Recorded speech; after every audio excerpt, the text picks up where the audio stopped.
Hello student, welcome to another video. আজকে আমরা class 12 chapter 2 human reproduction পড়ব।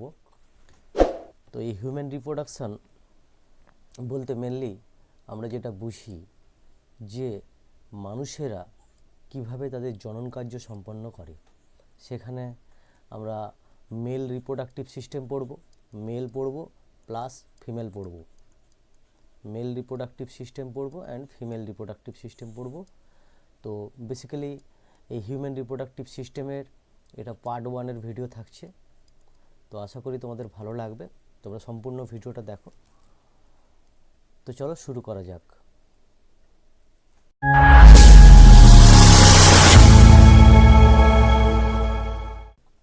এখান থেকে আমরা স্টার্ট করছি। এই হিউম্যান রিপ্রোডাকশান এই চ্যাপ্টারটাতে, চ্যাপ্টার 2-তে আমরা যা যা কভার করব সেগুলো হচ্ছে, দেখো ফার্স্টে হচ্ছে মেল রিপ্রোডাক্টিভ সিস্টেম আছে, তারপর ফিমেল রিপ্রোডাক্টিভ সিস্টেম পড়ব, গ্যামেটোজেনেসিস পড়ব, menstrual cycle, fertilisation and implantation, pregnancy and embryonic development, parturition and lactation. এই যে টপিকগুলো, এই 7টা টপিকস আমরা কভার করব। তো দেখো শুরু করি। কি বলেছে, as you are aware, humans are sexually reproducing and viviparous. Human কি? হিউম্যান হচ্ছে সেক্সুয়ালি অর্থাৎ যৌন সম্পন্ন করতে পারে, এবং হিউম্যান হচ্ছে ভিভিপ্যারাস। ভিভিপ্যারাস মানে কি? যারা সরাসরি বাচ্চা তৈরি করতে পারে তাদেরকে বলা হয় ভিভিপ্যারাস, আর যারা ডিম দেয় তাদেরকে বলা হয় ওভিপ্যারাস। ঠিক আছে, তাহলে আমরা দেখলাম যে হিউম্যান সেক্সুয়ালি রিপ্রোডাকশান করে হিউম্যান, এবং যেটা হচ্ছে ভিভিপ্যারাস, সরাসরি বেবি দেয়। ঠিক আছে, সরাসরি যদি বেবি প্রোডাকশান করতে পারে তখন তাকে বলা হয় ভিভিপ্যারাস। ঠিক আছে, the reproductive events in the হিউম্যানের মধ্যে যে রিপ্রোডাক্টিভ ইভেন্টগুলো হয়, অর্থাৎ এই জনন কার্য সম্পন্ন করতে গেলে যে ঘটনাগুলি ঘটে, সেই ঘটনাগুলির মধ্যে কি কি? ফার্স্ট যেটা রয়েছে দেখো, ফরমেশন অফ দ্য গ্যামেট, অর্থাৎ গ্যামেট দরকার। মেয়েদের ক্ষেত্রে গ্যামেট হচ্ছে কি? মেয়েদের ক্ষেত্রে গ্যামেট হচ্ছে, ফিমেলের ক্ষেত্রে গ্যামেট হচ্ছে ওভাম অর্থাৎ ডিম্বাণু, মেয়েদের ক্ষেত্রে গ্যামেট হচ্ছে ওভাম, আর ছেলেদের ক্ষেত্রে গ্যামেট হচ্ছে স্পাম। তাহলে এই স্পাম আর ওভামকে বলা হয় গ্যামেট। ঠিক আছে, স্পাম আর ওভাম, এই স্পাম আর ওভামকে বলা হয় গ্যামেট। একটা আর একটার কাছে এলে তবেই হবে ফার্টিলাইজেশন। ঠিক আছে, তাহলে এই দুটোকে ফার্স্টে তৈরি করতে হবে। তাই রিপ্রোডাক্টিভ ইভেন্টসের প্রথম যে স্টেপ সেটাকে বলা হয় ফরমেশন অফ গ্যামেট বা গ্যামেটোজেনেসিস। বোঝা গেল? তাহলে গ্যামেটোজেনেসিস ফার্স্ট হবে, যেটা কি বলা হচ্ছে, গ্যামেটোজেনেসিস মানে কি? The sperm in male and ovum in females. তাহলে ফিমেলের ক্ষেত্রে ওভাম অ্যান্ড মেলের ক্ষেত্রে স্পাম তৈরি হবে। ঠিক আছে, নেক্সট বলেছে, তাহলে ফার্স্ট গ্যামেটোজেনেসিস, আমরা গ্যামেটোজেনেসিসকে 1 নম্বর দিব। ঠিক আছে, 1 নম্বর দিলাম গ্যামেটোজেনেসিস। ফার্স্ট হলো ইভেন্টসগুলোর মধ্যে gametogenesis. Then transfer of sperm into the female genital tract. তাহলে যে স্পামটা তৈরি হলো গ্যামেটোজেনেসিস, আমরা গ্যামেটোজেনেসিসে ফার্স্ট গ্যামেট তৈরি হলো স্পাম। এবার এই স্পামটাকে তো ফিমেল জেনিটাল ট্র্যাক্টে পৌঁছে দিতে হবে, অর্থাৎ ওভামের কাছে পৌঁছাতে হবে। তাহলে ওভামের কাছে যে পৌঁছানোর পদ্ধতি তাকে বলা হয় ইনসেমিনেশন। তাহলে ইনসেমিনেশন হচ্ছে ট্রান্সফার অফ স্পার্ম, অর্থাৎ স্পার্মকে পৌঁছে দিতে হবে কোথায়? Female genital tract. Female genital tract মানে কি? মেয়েদের ভ্যাজাইনাতে, অর্থাৎ ফিমেল ভ্যাজাইনাতে স্পার্মকে পৌঁছে দেওয়াই হচ্ছে ইনসেমিনেশন। বোঝা গেল? তাহলে প্রথম পয়েন্টে কি হলো? এই স্পার্ম তৈরি হবে। তারপরে দ্বিতীয় পয়েন্টে কি হবে? এটা নাম্বার 2। দ্বিতীয় পয়েন্টে হচ্ছে এই স্পার্মকে ফিমেল জেনিটাল ট্র্যাক্ট বা যেটাকে ভ্যাজাইনা, সেই ভ্যাজাইনাতে পৌঁছে দিতে হবে, এবং যেটার নাম হচ্ছে ইনসেমিনেশন। তারপরে কি হবে? তাহলে ভ্যাজাইনাতে স্পার্ম পৌঁছে গেল, তারপরে fusion of male and female gamete. তাহলে যেই ভ্যাজাইনাতে স্পার্ম পৌঁছে গেল এবং ভ্যাজাইনা থেকে আর একটু ভেতরের দিকে রয়েছে কি? ওভাম। তাহলে স্পার্ম আর ওভাম দুজনকে কাছাকাছি পেয়ে যাবে, তাহলে সেটাকে বলা হচ্ছে fusion of male and female gametes, যেটাকে বলা হয় ফার্টিলাইজেশন। ঠিক আছে, তাহলে ফার্টিলাইজেশন হচ্ছে 3 নম্বর events, leading to formation of zygote. তাহলে ফার্টিলাইজেশন হয়ে গেল, এরপরে হলো জাইগোট 4 নম্বর। ঠিক আছে, and this is followed by formation of development of blastocyst. তাহলে জাইগোট তৈরি হয়ে গেল, জাইগোটের পরে সেটা আরও ডেভেলপ হবে, ডেভেলপ হয়ে গিয়ে কিসে কনভার্ট হবে? ব্লাস্টোসিস্ট। ঠিক আছে, ব্লাস্টোসিস্ট, এবং এই ব্লাস্টোসিস্ট গিয়ে ইউটেরাইনে, blastocyst is attachment to the uterine wall. মেয়েদের যে ইউটেরাস রয়েছে, যার মধ্যে বাচ্চাটা বড় হয়, ঠিক আছে, বেবিটা বড় হয়, সেই ইউটেরাসের যে ওয়াল, ইউটেরাসের যে স্তর, ভেতরের যে স্তর, সেই স্তরে গিয়ে কি হয়, রোপিত হয় বা ইমপ্লান্টেশন হয়। তাহলে ইমপ্লান্টেশন হচ্ছে 6 নম্বর পয়েন্ট। এবার ইমপ্লান্টেশন হয়ে গেল, রোপিত হয়ে গেল, এবার সেটা 9 মাস ধরে বড় হবে, সেই ছোট যেটা ইমপ্ল্যান্ট হলো সেটা ধীরে ধীরে ধীরে ধীরে পূর্ণাঙ্গ বেবিতে পরিণত হবে। সেই স্টেজটাকে বলা হয় এমব্রায়োনিক ডেভেলপমেন্ট বা জেস্টেশন। তাহলে জেস্টেশন হচ্ছে 7 নম্বর স্টেপ।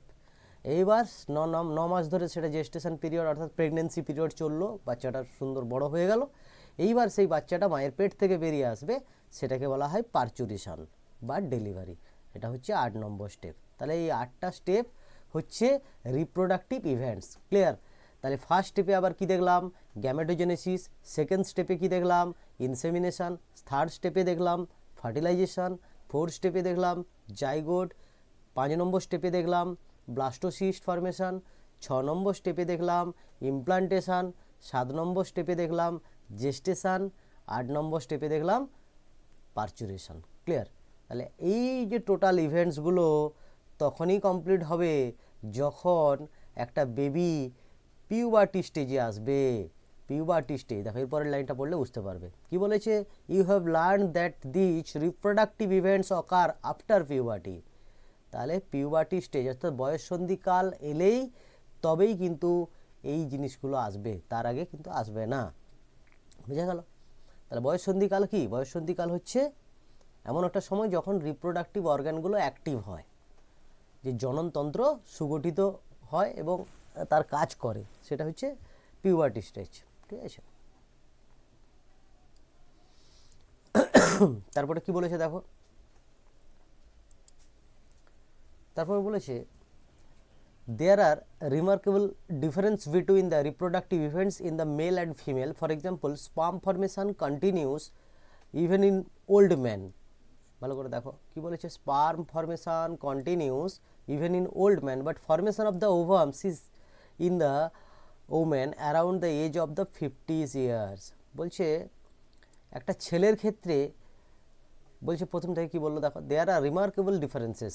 যদি আমরা পার্থক্য দেখি ছেলে আর মেয়েদের মধ্যে রিপ্রোডাক্টিভ ইভেন্টসের অনেক পার্থক্য দেখা যায়। ফার্স্ট যে পার্থক্যটা, এই যে স্পার্ম ফর্মেশন হচ্ছে, এই যে স্পার্ম তৈরি হচ্ছে, এইটা ছেলেদের ক্ষেত্রে একদম বুড়ো বয়স পর্যন্ত হবে স্পার্ম ফর্মেশন, কিন্তু এই ওভাম ফর্মেশন অর্থাৎ ডিম তৈরিটা বা ডিম্বাণু তৈরিটা মেয়েদের ক্ষেত্রে একটা নির্দিষ্ট বয়স পর্যন্ত হবে, মোটামুটি ধরে নাও 50 বছর বয়স পর্যন্ত, তারপরে আর ওভাম তৈরি হবে না। বোঝা গেল?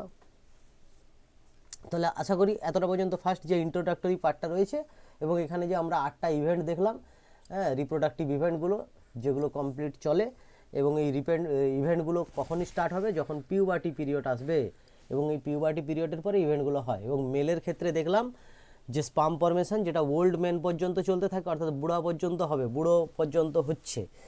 আর ওভাম ফর্মেশন একটা সার্টেন এজ অর্থাৎ এজ অফ 50 ইয়ার পর্যন্ত চলে। এই হচ্ছে ব্যাপার।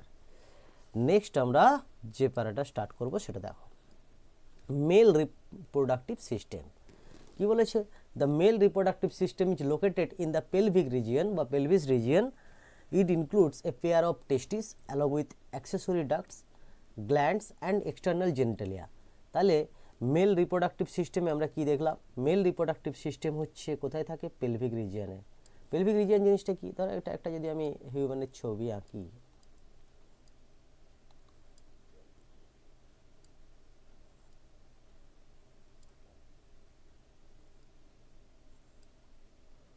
এইটা হচ্ছে পেলভিক রিজিয়ন। ঠিক আছে? এই জায়গাটা হচ্ছে পেলভিক রিজিয়ন। তো এই পেলভিক রিজিয়নে কি থাকে, পেলভিক রিজিয়নে থাকে দুটো টেস্টিস, এ পেয়ার অফ টেস্টিস থাকে। ঠিক আছে? এই পেয়ার অফ টেস্টিস থাকবে, অ্যাক্সেসরি কিছু ডাক্টস রয়েছে, কিছু গ্ল্যান্ডস রয়েছে, অ্যান্ড এক্সটার্নাল জেনিটালিয়া রয়েছে। রাইট? তাহলে মেল রিপ্রোডাক্টিভ সিস্টেমের যে পার্ট, সেই পার্টগুলোর মধ্যে কি কি রয়েছে, টেস্টিস রয়েছে দুটো, কিছু অ্যাক্সেসরি ডাক্টস রয়েছে, কিছু গ্ল্যান্ডস রয়েছে, আর কিছু এক্সটার্নাল জেনিটালিয়া অর্থাৎ বহির্জননাঙ্গ কিছু রয়েছে। তো সেগুলো আমরা ডিটেলসে এবার দেখব। দেখো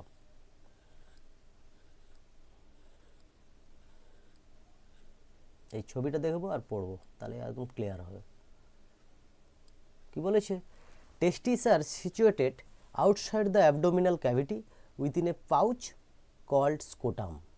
এই জায়গাটা ভালো করে বোঝো। কি বললো, testis are situated outside the abdominal cavity within a pouch that is called scrotum. তাহলে স্কোটাম হচ্ছে একটা পাউচ, থলির মতো অংশ, এই যে বাইরের এই পাউচ, এই পাউচটাকে বলা স্কোটাম। এই স্কোটামের মধ্যে টেস্টিস থাকে। তাহলে testis are situated outside the abdominal cavity, এই কথাটা মানে বললো আউটসাইড দ্য অ্যাবডোমিনাল ক্যাভিটি কেন বললো, নিশ্চয়ই অ্যাবডোমিনাল ক্যাভিটির মধ্যে আগে থাকতো টেস্টিস।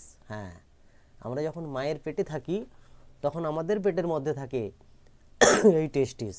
আমরা যখন মায়ের পেটে থাকি আমাদের পেটের মধ্যে থাকে এই টেস্টিস, কিন্তু জন্মের কিছু মুহূর্তে বা জন্মের সময় এই টেস্টিস কোথায়, স্কোটামে নেমে আসে। তাই বলেছে testis are situated outside the abdominal cavity within a pouch that is call scrotum. আর যদি না নেমে আসে তখন তাকে ক্রিপ্টোরকিডিজম বলে একটা রোগ বলা হয়, আমরা পরে পড়বো, ঠিক আছে। ইঙ্গুইনাল ক্যানেল দিয়ে নেমে আসে। তাহলে টেস্টিসটা কোথায় থাকে, অ্যাবডোমিনাল ক্যাভিটির বাইরে থাকে, একটা পাউচের মতো জিনিস দেখতে হয়, যে পাউচটাকে বলা হয় স্কোটাম। এই স্কোটাম নামক থলির মধ্যে টেস্টিসটা থাকে। এই scrotum helps in maintaining the low temperature of the testis. টেস্টিসের কেন লো টেম্পারেচার দরকার, নর্মাল বডি টেম্পারেচার আমাদের হচ্ছে 37 degree centigrade, normal body temperature আমাদের 37 ডিগ্রি সেন্টিগ্রেড, কিন্তু এই 37 ডিগ্রি সেন্টিগ্রেড টেম্পারেচারে টেস্টিস ঠিকঠাক শুক্রাণু তৈরি করতে পারবে না। তাহলে তাকে 2 থেকে 2.5 ডিগ্রি সেন্টিগ্রেড টেম্পারেচারের কম টেম্পারেচার সহ্য করতে পারে টেস্টিস, অর্থাৎ 35 বা তার থেকে একটু কম, এই রকম টেম্পারেচারে টেস্টিস ভালো শুক্রাণু তৈরি করতে পারে। তাই এবং তাহলে তাকে এই পরিবেশটা তৈরি করে দেয় কে, এই পরিবেশটা তৈরি করে দেয় এই স্কোটাম। তাহলে স্কোটামে থাকার একটা পজিটিভ দিক কি বুঝতে পারলে, স্কোটামে থাকার পজিটিভ দিক হচ্ছে, স্কোটাম যদি না থাকতো তাহলে টেস্টিসকে এই টেম্পারেচার সহ্য করতে হতো, আর এই টেম্পারেচারে যে স্পাম যে তৈরি হতো বা হতো না, বা হলেও ঠিকঠাকভাবে স্পাম তৈরি হতো না। কিন্তু স্কোটাম কি করলো, একে ভালো পরিবেশ দিল, অর্থাৎ 37 ডিগ্রি তাপমাত্রার থেকে কম তাপমাত্রা যুক্ত পরিবেশ তাকে দিয়ে দিল, যে কারণে কি হবে, স্পাম যে তৈরি হবে সেই স্পামটা খুব ভালো স্পাম তৈরি হবে। বোঝা গেল? The scrotum helps in maintaining the low temperature of the testis, ঠিক আছে, নেসেসারি ফর দ্য স্পারমাটোজেনেসিস। স্পারমাটোজেনেসিস কি, স্পারমাটোজেনেসিস হচ্ছে স্পাম তৈরির পদ্ধতিকে বলা হয় স্পারমাটোজেনেসিস। যে পদ্ধতিতে স্পার্ম তৈরি হয় বা শুক্রাণু উৎপন্ন হয় তাকে বলা হয় স্পারমাটোজেনেসিস। কি বলেছে, in adults each testis each oval in shape, normal জিনিসগুলো দেখে নেবে, oval in shape with a length 4 থেকে 5 সেন্টিমিটার এবং চওড়া হয় 2 থেকে 3 centimetre. The testis each covered by a dense covering, tunica বলা হয়। হ্যাঁ, টেস্টিস যে ডেন্স কাভারিং দ্বারা কাভার থাকে তাকে বলা হয় tunica. And each testis has about 250 compartment. তাহলে টেস্টিসের যদি আমরা ভালো করে স্ট্রাকচার ভেতরে দেখি তাহলে প্রত্যেকটা টেস্টিসের মধ্যে 250টা কম্পার্টমেন্ট থাকে, অর্থাৎ কম্পার্টমেন্ট কথার মানে কি, এরকম থলির মতো অংশ থাকবে 250টা, যেটাকে বলা হয় টেস্টিকুলার লোবিউলস বা লোব, মনে থাকবে। তাহলে দুটো টেস্টিস থাকছে, তাই তো, একটা মেলের রিপ্রোডাক্টিভ সিস্টেমে দুটো টেস্টিস থাকছে, প্রত্যেকটা টেস্টিস 250টা করে কম্পার্টমেন্ট থাকে, বা যেটাকে বলা হয় টেস্টিকুলার লোবিউল। আমরা পরে দেখছি এই টেস্টিকুলার লোবিউলের কী কাজ। দেখো, ইচ লোবিউল, তাহলে এরকম এইটা একটা এরকম থাকছে, তাহলে প্রত্যেকটা লোবিউলে each lobule contain 1 to 3 highly coiled seminiferous tubules. বোঝা গেল? দেখো, ধরো এইটা একটা টেস্টিস, এটা একটা টেস্টিস, এই টেস্টিসে এইরকমভাবে 250টা টেস্টিকুলার লোবিউল আছে, এবং প্রত্যেকটাতে, ধরো এটা একটা বড় করে দেখালাম, এই একটা লোবিউলে 1 থেকে 3টে সেমিনিফেরাস টিউবুল থাকছে।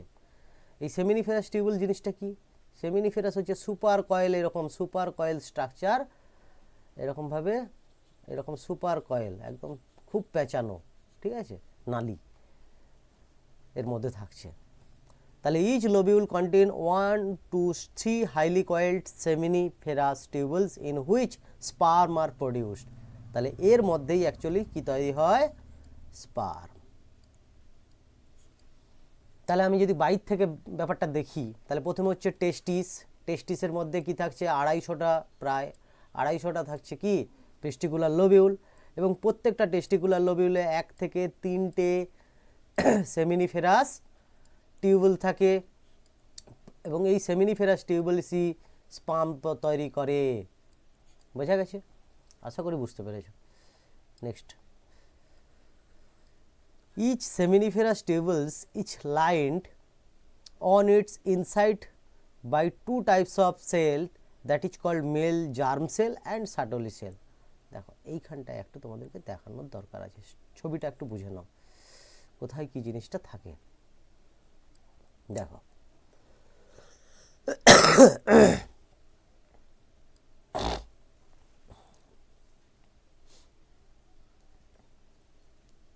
দেখো এইটা হচ্ছে স্কোটাম, এর মধ্যে রয়েছে টেস্টিস, এর মধ্যে রয়েছে টেস্টিস।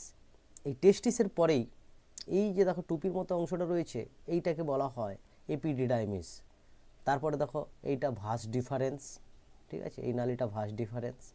এই ভাস ডিফারেন্স গিয়ে যুক্ত হয়েছে কার সাথে, দেখো ইউরিনারি ব্লাডারের পরে, এই যে ইউরিনারি ব্লাডারের পরে ইজাকুলেটরি ডাক্ট, সেই ইজাকুলেটরি ডাক্টের সঙ্গে গিয়ে যুক্ত হয়েছে, দেখেছো, এই ইজাকুলেটরি ডাক্ট। ইউরিনারি ব্লাডার মানে এখানে মূত্র এসে জমা হয়, বুঝতে পারলে? এই যে এই নালীটা কোথা থেকে আসছে, এই নালীটা এসছে কিডনি থেকে, ইউরেটার। এই নালীটা এসছে কিডনি থেকে, ঠিক আছে, এই কিডনি থেকে এসে কোথায় ঢুকেছে, ইউরেটার, এই যে ইউরিনারি ব্লাডারে। এবার ইউরিনারি ব্লাডারের যে লাইনটা আর ইজাকুলেটরি ডাক্তারের লাইন একসাথে গিয়ে কার মধ্যে ঢুকেছে, এই যে পেনিসের মধ্যে বা জননাঙ্গের মধ্যে, ঠিক আছে।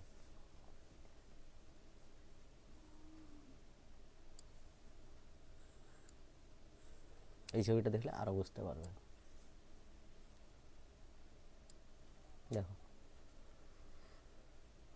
এগুলো হচ্ছে টেস্টিকুলার লোবিউল, ঠিক আছে। এই যে টেস্টিকুলার লোবিউল দেখিয়েছে, এর ভিতরে দেখেছো পেঁচানো যে অংশ রয়েছে সেটাকে বলে সেমিনিফেরাস টিউবুলস। এই সেমিনিফেরাস টিউবুলসগুলো সবগুলো একসাথে গিয়ে জয়েন্ট হয়, ঠিক আছে, দিয়ে তৈরি করে এই যে এই জায়গাটাকে তৈরি করে, যেটা হচ্ছে রেটিটেস্টিস। এই রেটিটেস্টিসের পরেই যেটা ভাষা ইফারেন্সিয়া, তারপরে এপিডিডাইমিস, এই যে টুপির মতো অংশ দেখিয়েছিলাম, এই যে এইটা এপিডিডাইমিস। এপিডিডাইমিসের পরে ভাস ডিফারেন্স, ভাস ডিফারেন্স পর ইজাকুলেটরি ডাক্ট। এই হচ্ছে স্পার্ম এই পথে যাতায়াত করে। তো তাহলে আমি আরেকবার জিনিসটা বলে দিই, এই দিকটাকে ঘাটাঘাটি করছি না, এই দিকটা দেখিয়ে দিচ্ছি। দেখো তাহলে এইটা টেস্টিস, এই টেস্টিসের মধ্যে এই রকমভাবে 250টা লোবিউল থাকে, ঠিক আছে। এই 250টা লোবিউলের ভেতরে প্রত্যেকটার মধ্যে 1 থেকে 3টে সেমিনিফেরাস টিউবুলস থাকে। এই সেমিনিফেরাস টিউবুলসগুলো এর ধরো 3টা সেমিনিফেরাস টিউবুলস এরকম বেরিয়েছে, এরও ধরো 2টো আছে ধরলাম, এখানে বেরিয়েছে, এরও 2টো, এরকম কি একটা এখানে নেটওয়ার্ক তৈরি করে। এই নেটওয়ার্কটাকে বলা হয় রেটিটেস্টিস, ঠিক আছে। এবার সেই নেটওয়ার্কটা একটা জায়গায় গিয়ে জয়েন্ট হয়ে আরেকটা নালী তৈরি করে, যেটাকে বলা হয় ভাষা ইফারেন্সিয়া।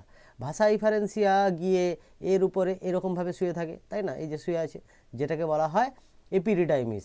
এইবার এপিডিডাইমিস যে নালীটায় গিয়ে শেষ হয়, এই নালীটাকে বলা হয় ভাষা ডিফারেন্সিয়া। এই ভাষা ডিফারেন্সিয়া নালীটা গিয়ে শেষ হয় কোথায়, ভাষা ইজাকুলেটরি ডাক্টে। এই জিনিস দেখো, তাহলে এই যে সেমিনিফেরাস নালিকা বললাম, এই সেমিনিফেরাস নালিকাকে যদি আমি সেকশন করি, ধর সেমিনিফেরাস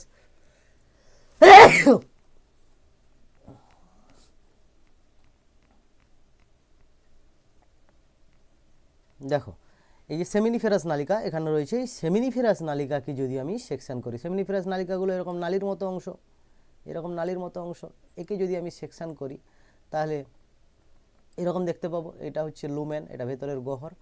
এইখানে আমরা দেখতে পাবো 2টো টাইপের সেল মেনলি, ঠিক আছে, 2টো টাইপের সেল আমরা দেখতে পাবো। একটা টাইপের সেলকে বলা হয় সার্টোলি কোষ, আর একটা টাইপের সেলকে বলা হয় জার্ম সেল। এই কথাটাই বলেছে যে each seminiferous tubules is lined on its inside by 2 types of cell, যেটাকে বলা হচ্ছে ফার্স্ট হচ্ছে মেল জার্ম সেল, আর 2 নম্বরে হচ্ছে Sertoli cell. Male germ cell কি প্রডিউস করে, স্পার্ম তৈরি করে। এই মেল জার্ম সেল থেকে স্পার্ম তৈরি হয়, আর এই সাটলি সেল স্পার্ম তৈরির সময় মেল জার্ম সেলকে নিউট্রিশন দেয়। বোঝা গেল? তাহলে একদম সহজভাবে বোঝো। টেস্টিসের মধ্যে কি রয়েছে, টেস্টিকুলার লোবিউল। টেস্টিকুলার লোবিউল কটা রয়েছে, 250টা। প্রত্যেকটা টেস্টিকুলার লোবিউলে 1 থেকে 3টে করে সেমিনিফেরাস টিউবুলস থাকে। অর্থাৎ সেমিনিফেরাস টিউবুলস হচ্ছে খুব প্যাঁচানো নালীর মতো অংশ, এবং সেই নালীর মতো অংশকে যদি আমি কেটে সেকশন করে দেখি, তাহলে সেখানে দু ধরনের কোষ লাইন হয়ে থাকে, ঠিক আছে? কি কি কোষ? একটা হচ্ছে মেল জার্ম সেল, আর একটা হচ্ছে সাটলি কোষ। এই মেল জার্ম সেল থেকে কি তৈরি হয়, স্পার্ম তৈরি হয়। সাটলি কোষ কি করে, নিউট্রিশন দেয়। কাকে? মেল জার্ম সেলকে। কেন দেয়? কারণ মেল জার্ম সেল স্পার্ম তৈরি করে বা শুক্রাণু তৈরি করে। বোঝা গেল? দেন দেখো, the male germ cells undergoes meiotic division finally leading to sperm formation। যেটা বললাম, the male germ cell meiotic division এ অংশগ্রহণ করে এবং কি তৈরি করে, স্পার্ম ফরমেশন করে। while the Sertoli cell provide nutrition to the germ cell। এখান থেকে ইম্পর্টেন্ট। তাহলে male germ cell sperm formation করে, সাটলি সেল নিউট্রিশন দেয়। হাইলাইট করে নেবে জায়গাটা। The region outside the seminiferous tubules called interstitial space. তাহলে এটা একটা সেমিনিফেরাস টিউবুলসের অংশ কাটলাম। এরকম আর একটা সেমিনিফেরাস টিউবুলস রয়েছে, ধরো আর একটা সেমিনিফেরাস টিউবুল। তাহলে এই যে মাঝের যে স্পেস, এটাকে বলা হয় কি, ইন্টারস্টেশিয়াল স্পেস। এখানে কিছু ব্লাড ভেসেলস আর interstitial cells or Leydig cell থাকে। এখানে লিডিক সেল থাকে। এই লিডিক সেল কি করে, মেল অ্যান্ড্রোজেন বা টেস্টোস্টেরন তৈরি করে। মেল অ্যান্ড্রোজেন বা টেস্টোস্টেরন হরমোন তৈরি করে। বোঝা গেল? 3টে তাহলে আমরা সেলের নাম পেলাম। সেমিনিফেরাস টিউবুলসগুলো বুঝতে পেরেছো? সেমিনিফেরাস টিউবুলস হচ্ছে, এটা ধরো টেস্টিকুলার লোবিউল, তাই তো? এইখানে একটা সেমিনিফেরাস টিউবুলস এরকম রয়েছে, আর একটা ধরো সেমিনিফেরাস টিউবুলস,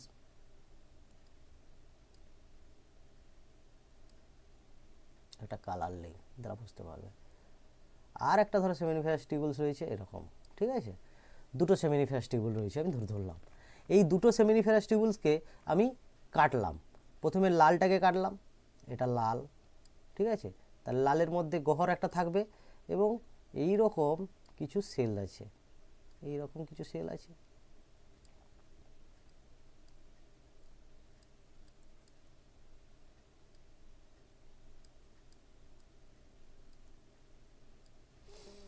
তাহলে এই সাইডে যে ছোট ছোট সেলগুলো দেখতে পাচ্ছ, এগুলো হচ্ছে স্পার্ম তৈরি করে বা স্পার্মাটোজেনিক সেল, বা যেটাকে বলা হয় জার্ম সেল। আর এইটা হচ্ছে সাটলি সেল। বোঝা গেল? এটা হচ্ছে সাটলি সেল। আর এই যে এরপরে আরেকটা কাটলাম, কোনটাকে, নীল সেমিনিফেরাস টিউবুলসকে। তারও একটা লুমেন থাকবে, তারও এরকম সাটলি সেল থাকবে। আর মাঝে কি সেল থাকবে, স্পার্ম জার্ম সেল, আবার জার্ম সেল, আবার সাটলি সেল। তাহলে এরও সাটলি সেল নিউট্রিশন দেয়, জার্ম সেল ঘটে। তাহলে দেখো, এই দুটোর মাঝে একটা স্পেস রয়েছে, এরকম স্পেসটা রয়েছে, এইখানে একটা সেল থাকে। বোঝা গেল? তার মানে এটা কিন্তু সেমিনিফেরাস টিউবুলসের মধ্যে হলো না। এখানে যদি আর একটা যদি আমি সেল ঢোকাই, ধরো 1 থেকে 3টে থাকে বললো, আমি ধরলাম আর একটা সেলকে আমি এখানে ঢোকালাম, ধরো একটা হলুদ সেল, হলুদ দিয়ে আঁকি, এখানে আর একটা সেমিনিফেরাস নালিকা রয়েছে।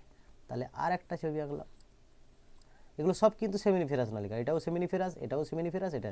তাহলে 3টের মাঝে একটা স্পেস রয়েছে না, এইখানটায় যে সেলটা থাকে তাকে বলা হয়, এইখানে যে সেলটা থাকে তাকে কি বলা হয়, তাকেই বলা হয় দেখো লিডিক সেল। ক্লিয়ার? তাকেই বলা হয় লিডিক সেল। আশা করি বুঝতে পেরেছো। এবং এই সেই লিডিক সেল কি করে, এই লিডিক সেল তার কাজ হচ্ছে, এই লিডিক সেলেরই কাজ হচ্ছে synthesize and secrete testicular hormones called androgen। Clear?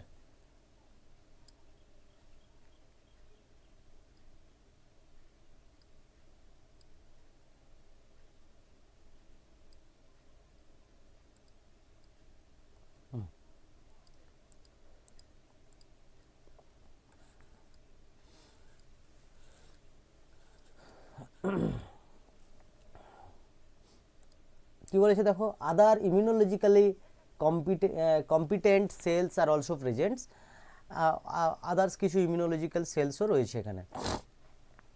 The male sex accessory ducts includes কি কি? রেটিটেস্টিস, ভাসা ইফারেন্সিয়া, এপিডিডাইমিস, ভাস ডিফারেন্স, এগুলো আমরা এর আগেও পড়েছি অ্যাক্সেসরি ডাক্টস এগুলো, তাই না? তাহলে রেটিটেস্টিস হচ্ছে কোনগুলো? সেমিনিফেরাস টিউবুলসগুলো জয়েন্ট হয়ে একটা নেটওয়ার্ক তৈরি করলো রেটিটেস্টিস, সেই নেটওয়ার্ক থেকে কি হলো? ভাসা ইফারেন্সিয়া, ভাসা ইফারেন্সিয়া এরকম একটা তৈরি করলো যেটাকে বলা হয় এপিডিডাইমিস, ভাস ডিফারেন্স দিয়ে গিয়ে ইজাকুলেটরি ডাক্ট, এটাই। The seminiferous tubules of this testis opens into the vasa efferentia through the retitestis, right? তাহলে ভাসা ইফারেন্সিয়া, রেটিটেস্টিস থেকে ভাসা ইফারেন্সিয়া হলো, and the vasa efferentia leave the testis and opens epididymis and along with the posterior surface of the each testis, and epididymis leads to vas deferens, then ascends to the উপরের দিকে উঠে গেল abdomen and loop over the urinary bladder, urinary bladder এখানে রয়েছে, তাকে loop করে মানে ঘুরিয়ে নিল তার উপর দিয়ে, and receives duct from the seminal vesicles, opens into the urethra and ejaculatory duct, ঠিক আছে? and this duct store and transport sperm for the testis to the outside through the urethra, and urethra originates from the urinary bladder and extend through the penis to the external opening called urethral meatus. দেখো এই জিনিসটা ভালো করে বোঝো, এই এতটা পর্যন্ত আশা করি বুঝতে পেরেছো। দ্য মেলস অ্যাক্সেসরি ডাক্টস কী কী রয়েছে? রেটিটেস্টিস, ভাসা ইফারেন্সিয়া অ্যান্ড এপিডিডাইমিস, ঠিক আছে? দেখে নাও এই জিনিসটা একবার ছবিটা, রেটিটেস্টিস, তারপর ভাসা ইফারেন্সিয়া, এপিডিডাইমিস, ভাস ডিফারেন্স, এগুলো হচ্ছে অ্যাক্সেসরি ডাক্টস, ঠিক আছে?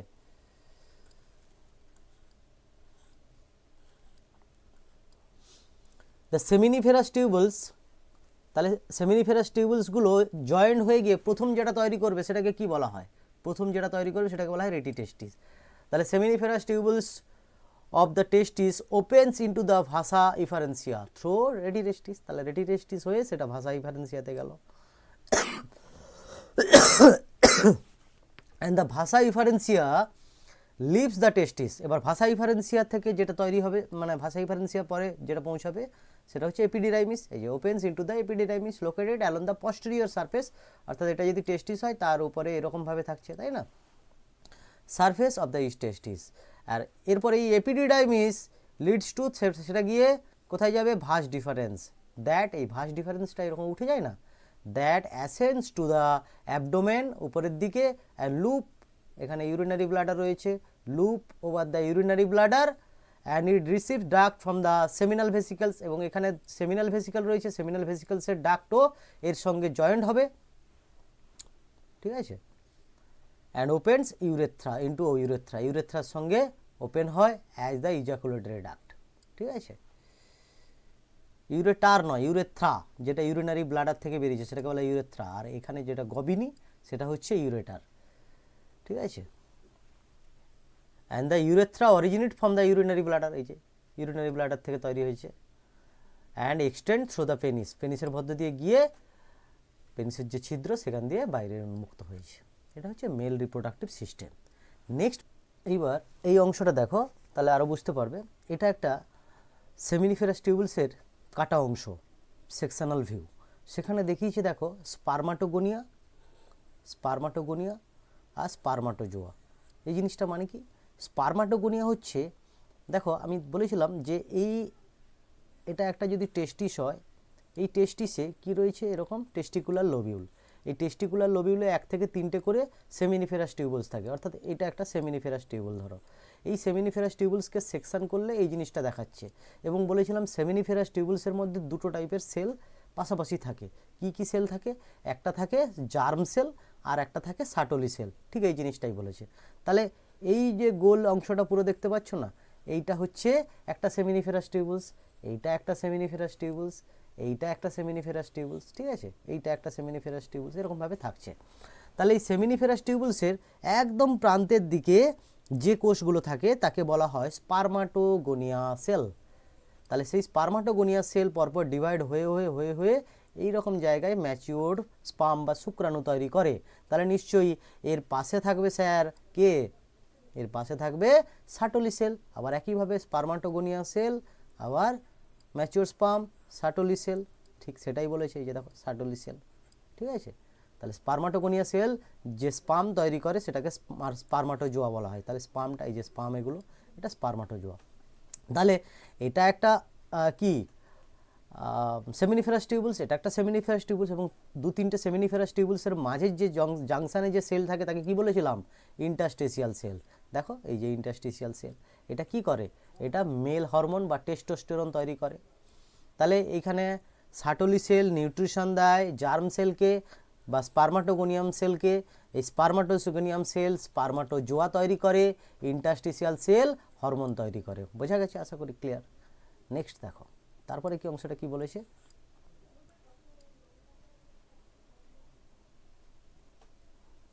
The penis is male external genitalia. It is made up of special tissue that helps in erection of the penis to facilitate insemination. তাহলে পেনিস হচ্ছে এক্সটার্নাল জেনিটালিয়া অর্থাৎ বহির্জননাঙ্গ।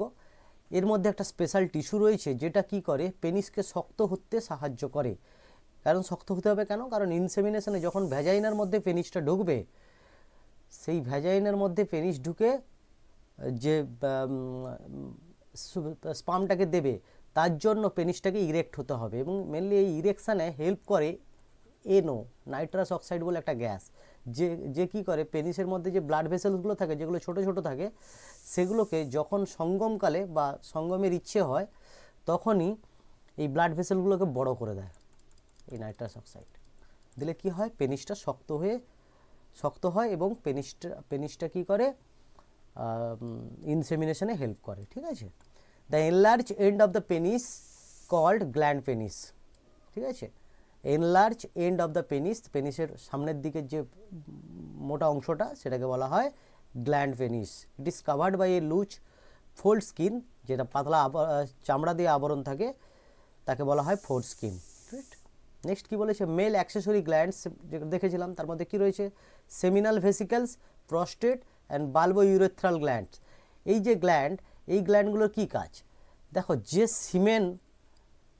সিমেনটা release হয় তার মধ্যে 10% স্পার্ম থাকে, 90% হচ্ছে সিমেন। তাহলে এই 90% ফ্লুইড পার্ট, যে ফ্লুইড পার্টটা তৈরি হয় কোথা থেকে? এই ফ্লুইড পার্ট তৈরি হয় সেমিনাল ভেসিকলের সিক্রেশন, প্রস্টেটের সিক্রেশন, বাল্বো ইউরেথ্রাল সিক্রেশন, ঠিক আছে। মানে জিনিসটা ধরো এটা একটা টেস্টিস, এরকম টেস্টিকুলার লোবিউল রয়েছে, এখানে সেমিনিফেরাস টিউবুলস রেটি টেস্টিস তৈরি করলো, vas efferentia, epididymis, vas deferens, ejaculatory duct. আমি এই ভাস ডিফারেন্সে কেটে দিলাম, যেটাকে পরে আমরা এরকম জিনিস করা যায়, এরকম পড়বো ডিটেলসে। আমি জাস্ট আপনি একটু বলছি, এটা তো পেনিস, ভাস ডিফারেন্সটা কেটে দিলাম একজন পুরুষের। তাহলে কি হবে?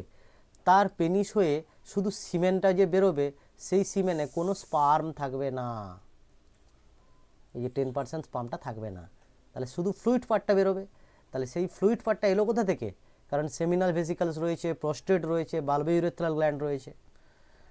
তাহলে secretion of this gland constitute the seminal plasma which is rich in fructose, calcium and certain enzymes seminal প্লাজমার মধ্যে। And secretion of the bulbo urethral glands also help lubrication of the penis. তাহলে পেনিসকে lubricate রাখতে help করে bulbo urethral গ্ল্যান্ডের secretion. আর seminal প্লাজমার যে সিক্রেশন, তার মধ্যে থাকে ফ্রুক্টোজ, ক্যালসিয়াম অ্যান্ড কিছু এনজাইমস। ভেরি ভেরি ইম্পর্টেন্ট, এই জায়গাটা ভালো করে পড়বে। আশা করি ক্লিয়ার। মেল রিপ্রোডাক্টিভ সিস্টেম হয়ে গেছে। নেক্সট যে ভিডিও, সেখানে আমরা ফিমেল রিপ্রোডাক্টিভ সিস্টেমটা পড়বো, ঠিক আছে।